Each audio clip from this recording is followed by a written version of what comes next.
Bakit ka nagbilyar? Yung reason ko kasi kung bakit bilyar, bro. Tayo, working tayo, tama.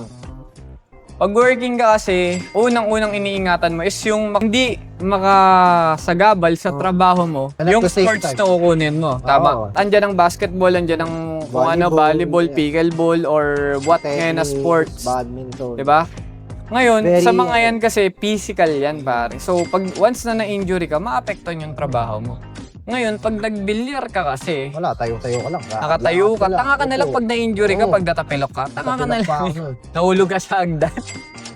Diba? Kasalanan mo na yun. Huwag niyo Hindi hanapin yung clip. nakasalanan. Huwag niyo hanapin yung clip. Hindi na kasalanan ng sports yun, pare. Ngayon, sa ating mga nagtatrabaho, advisable kasi yun, Advisable bro. siya. Kasi nga, iwas ka sa puyat. Sa puyat na, given eh. Iwas ka sa disgrasya, kumbaga dahil hindi siya more on physical, more on Paluin precision ka ng kasi tako siya. sa ulo. Yes, unless. Unless. Diba? Unless. Yun eh, iwas ka sa lahat. Kahit may Iwas hika ka ka, sa- pwede ka magbilyar. Hindi ka papawisan kasi naka-aircon ng mga Aircon. bilyaran. Ayun yung reason ko kung ba't ako nagbilyar, pare. Dahil nga, ayoko maapektuhan or natatakot ako, maapektuhan yung trabaho ko in case na may mangyari sa akin. Sa bilyar, wala. Sports-related injury. Tama. Ano siya, safe sport. Oo. Safe sport. Ayun ang maganda sa bilyar. Kaya kayo, kung naghahanap kayo ng sport na alam nyong hindi kayo maalangan. Pagod.